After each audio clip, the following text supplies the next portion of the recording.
Энэ удаагийнхаа бичлэгээр 1998 онд нээлттэй хийсэн драм төрлийн Pleasantville киног товчлон ярьж өгөхөөр сонголоо.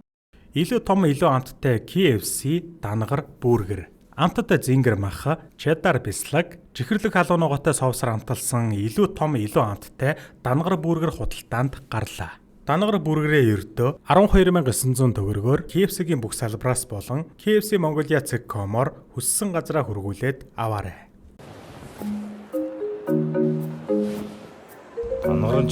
Дангар юм аа.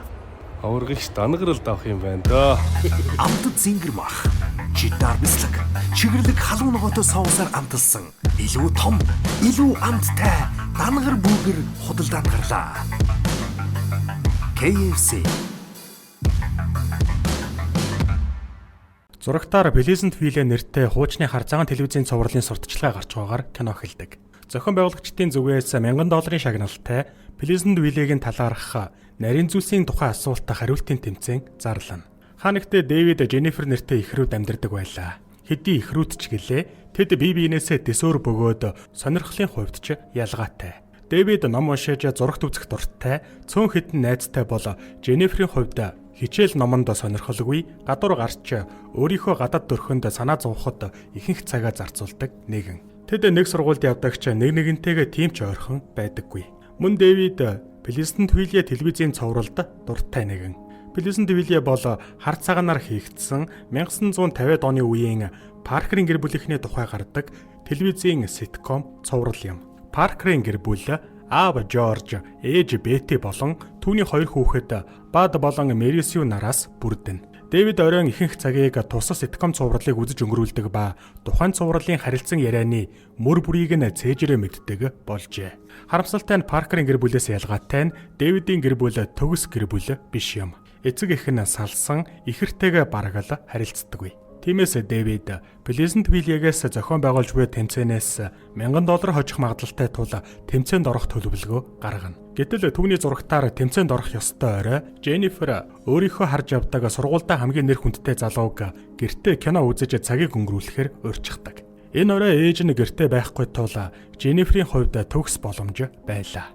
Орой болоход эхрүүд аль алин зурагтаараа өөр зүйл үзэх шаардлага үүснэ. Тиймээс тэд удирдлага булаацалдж байгаад санамсаргүйгээр эвдснээр зурагтаа асааж чадахгүй болдог. Удалгүй хаалганы хонх дугарч Женнифер болзоот залуутайгаа уулзахаар яарвчлаа. Гэтэл болзоот залуу нь биш, харин өөрийгөө засварчин гэх нэгэн ахмад насны хүн байх нь тэр. Тэдний хинэн ч удирдлага засуулахаар засварчин дуудаагүй тул эхрүүд гайхна. Гэсэн ч тэд засварчин гэртээ оруулдаг. Засварчин Дэвидээс Pleasantville-тэй холбоотой хэд хэдэн асуултыг асуухад Дэвид бүгдийг нь зөв хариулна. Улмаар засварчин ихэд сэтгэл нь хөдөлж тэдэнд нэлээд өөр загварын удирдлага өгнө. Засварчин явсны дараа эхрүүд удирдлагыг булаацалдж байхдаа нэг довчлуур дарснаар гинэт хоёулаа зурагт руугаа орчихдог. Тэд Паркерийн гэрийн зочны өрөөнд нь байх ба 1950 оны хэв маягтай болсон байх нь тэр. Гайхаж алмаарсан эхрүүд эргэн тойрноо харвал бүх зүйл хар цагаан байлаа. Энэ үед өнөх засварчин зурагтан дээр гарч ирээд эхрүүдийг яг одоо Pleasantville-ад байгаа гэдгийг тайлбарлана. Дэвид сандарч өөрсдийг нь эндээс гаргахыг хүссэн ч засварчин Pleasantville-ийн ертөнцөө тэдний амьдарч байсан бодит ертөнцөөс хавьгүй дээр гэж хэлв. Одоо эхрүүд ситком цувралд Бад болон Мэри Сүүийн оронд орсон гэдэг нь тодорхой болно. Тэдний ээж нь цуврал дээрх Бетти бөгөөд хүүхдүүдтэй хүчээр их хоол идүүлдэг шигэ эхрүүдэд маш их хоол идүүлнэ. Тэд Pleasantville хотоор алхаж явахдаа хүн бүр хар цагаан өнгөтэй байгааг мөн тэд эхрүүдийн амьдардаг ертөнцийн хүмүүсээс огт өөр амьдралын хэв маягтай байгааг анзаардаг.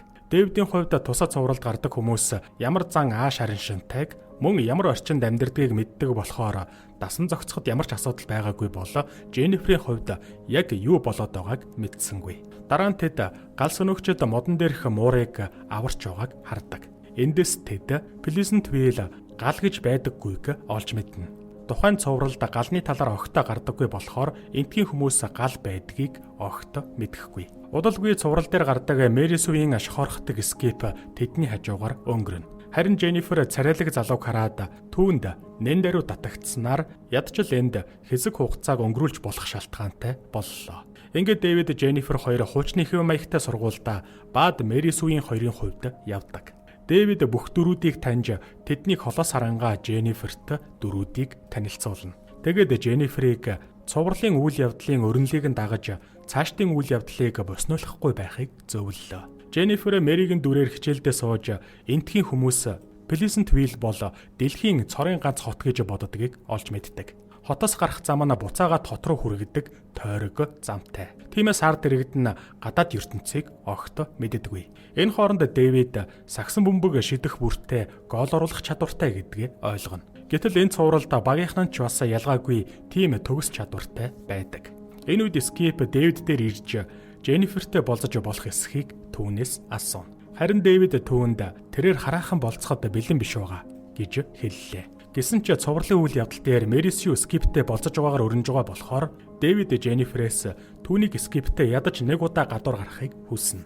Харин болцохдоо цувралын үйл явдлын үндсэн чиглэлээс хазаахгүй байхыг анхаарууллаа. Женнифер зөвшөөрч болзоонд бэлдэх ба энэ хооронд Дэвид дарга биел хэмээх найрсаг эзэнтэй хоолны газарт ажиллахаар явдаг. Энэ хоолны газар нь Pleasantville цувралд алдартай маш чухал үүрэг гүйцэтгэдэг газар юм. Удалгүй Женнифер Скип хоёр болцохоор хоолны газарт ирнэ.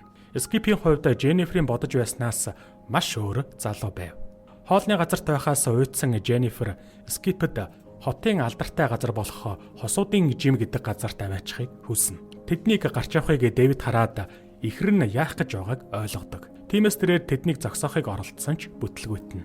Хосуудын жим бол хосууд гар гараасаа атгалцсан үтсгэлэнтэй тэнгэрийг харахаар ирдэг газар ажээ. Гэсэн хэдий ч Женниферт өөр төлөвлөгөө байлаа. Тэрээр энэ талаар огтхонч бодоогүй байсан Скиптэй шуудхан л дотн харилцаанд ордог. Дэвид гэртээ байхад биел ажлынхаа дараа түүн дээр зочлоно. Тэд ярилцаж байхад ээж Бетийн зочны өрөөнд орж ирснээр Билигийн харцыг булааснаар тэд нэг нэгэндээ татагддаг. Скип Женниферийг гэрт нь буулгаж өгөөд ойролцоо улаан өнгөтэй сарнаа байхыг анзаарна. Тэрээр анханасаа зөвхөн хар цагаан зүйл харж исэн болохоор үүнийг хараад маш их гайхлаа.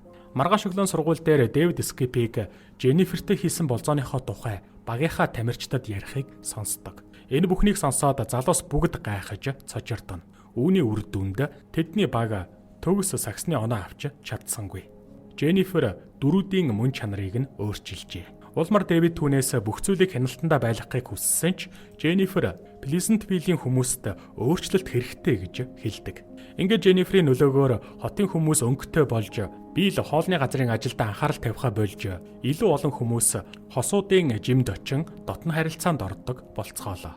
Энэ үеэр хотын хүмүүс тэр дундаа хотын дарга хотод генет өнгө үүсэх болсонд сэжиг төрж дургуйцсан. Нэг өдөр Бети Женниферээс хосуудын жимд юу болдгийг асууж дотн харилцаанд ордог тухай олж мэддэг.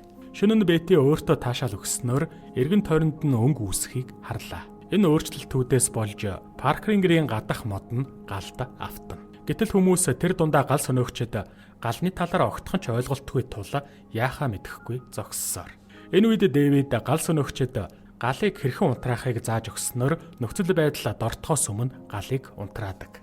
Хожим Дэвидийг эр зоргийнхын төлөө хотын дарга шагнав. Нэг удаа Дэвидийн сургуулийн Маргарет гэх охин түүнд жигнэмэг өгч түүнд сайн гэдгээ илэрхийлнэ. Дэвидийн хувьд өмнө нь хизээч юм охинтой байгаагүй болохоор хөл нь газар төрөхгүй шахам баярлана. Бусад сурагчид Дэвидээс яаж галны талаар мэддгийг нь асууна. Улмаар Дэвид тэдэнд ном унших, уран зохиолоос ийм мэдлэг олж авсан тухай ойлголтыг танилцуулдаг. Мөн тэр тэдэнд алдартай орман болох Хаклбери Финий адлын явдлын тухай өгүүлв. Гэтэл хоосон хуудаснууд бүхий ном түүний өгүүлсэн түүхээр бичигдэж эхэлнэ. Энэ цагаас эхлэн хүмүүс Дэвид Женнифер хоёрын мэдлэгийг нь олж авахын тулд номын санд байнга зочилж эхэллээ. Ийхүү хотын аав нар болон хотын дарга өөрчлөлтөд сэтгэл дундуур байгаа тул ямар нэгэн зүйл хийхээр шийддэг. Улмаар хотын дарга аав Жоржтой уулзаж түүнийг үүсгэн байгуулагчдын зөвлөлд оруулав. Жорж ч саналыг баяртайгаар хүлээн авч эхнэрээ хотын даргатай уулзах хэмээн дуудлаа. Гэсэн ч Бети гал тавандаа нуугдаж үнэндээ түүний царай өнгөлөг болон хувирчээ. Дэвид Бетиг уйлж байгааг хараад түүний нүүрэнд хар цагаанаар будалт хийж тусалдаг.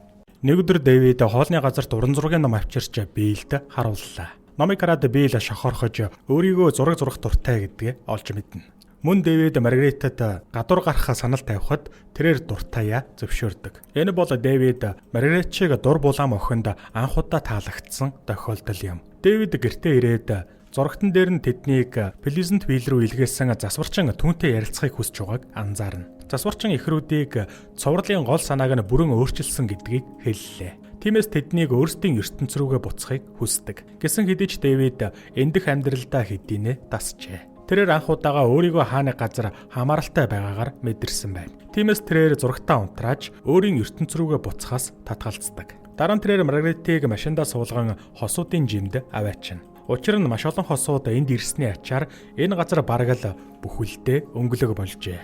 Энэ хооронд Бетти хотоор явж байхдаа хоолны газрын гадаа байрлуулсан биелийн зурагнуудыг анзаарна. Янз бүрийн өнгө Беттигийн сонирхлыг нь татсан тул түүнтэй уулзахаар дотгошоо орлоо. Тэд ярилцж байх үед Билл Бетти бүхэлдээ өнгөлөг болсныг хараад түүнийг үдсгэлэнтэй харагдж байна гэж хэлнэ. Энэ үг Беттигийн сэтгэлийг уяраадаг. Энэ хооронд Jennifer бодит ертөнцийн Jennifer-ээс төсөөр нэгэн болон хувирчээ. Тэрээр гадаад өрхөндөө биш харин хичээл номонд ач холбогдол өгдөг болсон байв. Skip түүнд хосуудын жим рүү явахаа санал тавьдагч тэрээр татгалзана. Оройн бороо орж эхэллээ. Pleasant Vale-ийн хүмүүс хизээч бороо орж явахыг харж байгаагүй болохоор сандарч эхлэнэ. Гэсэн ч эцэст нь тэд бороонд дасаж бороог мэдэрдэг. Жорж ажилласаа гэртээ ирэхэд эхнэр нь гэрийнхээ ажилдаа огтхонч санаа тавихаа болсныг мэднэ. Тэр уурлаж үүсгэн байгуулагч аавуудтай яаралтай уулзалт зохион байгуулав. Тэд бүгд эхнэр хүүхдүүд нь өөрсдөд нь өмнөх шигэ захирахдахгүй байгаад ууралсаар. Маргааш өглөө Билл Бетти хоёр хоолны газарт хамтдаа өглөөг угтана. Бетти гэртээ ирэхэд Жорж түүнийг хотын уулзалтанд авч явах гэсэн ч тэрээр татгалздаг. Бетти амьдралдаа анх удаа нөхөртөө үгүй гэж хэлэх ба өөртөө хоол хийж идэж сурахыг хүснэ. Эхнэрийнхээ гаргасан үйлдэлийг хараад Жорж цочирдлоо. Ингээд хотын хар цагаан арьстай эргээд өнгөлөг арьстнуудыг үл төвчих болжээ. Улмаар үүсгэн байгуулагч аавууд өнгөт хүмүүсийг бүр мөсөн хоригддаг. Хүмүүс гудамжинд үүнээс самуун дэгдэж эхэллээ. Билл хоолныхаа газрын урд талд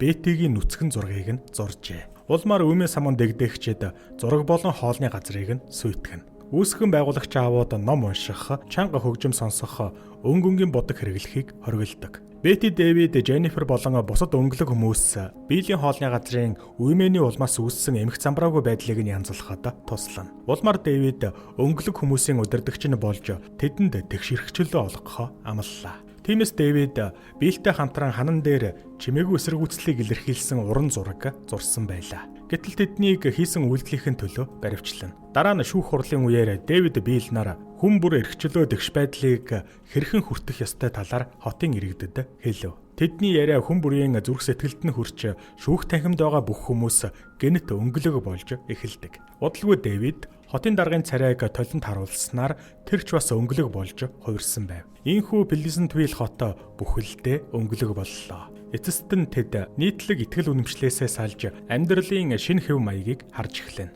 Зөвхөн Pleasant Vale рүү хөтлсөн тойрог зам одоо хотыг бусад хотуудтай холбож хүмүүсийг дэлхийн бусад улс оронтой холболоо. Дэвид хийх ёстой ажлаа гүйцэлдүүлснийхээ дараа тэрээр өөрийн ертөнц рүүгээ буцахаар шийддэг ба харин Jennifer энэ хоттой салшгүй холбоо тогтоосон болохоор үлдэхээр шийддэг. Ингээд Дэвид тэднийг энд авчирсан удирдлага ашиглана. Түүнийг өөрийн ертөнцөд буцаж ирэхэд ээж нь амьдралаа болон аавтай нь харилцах харилцаагаа сүрүүлсэндээ харамсаж уйлан сууж байв.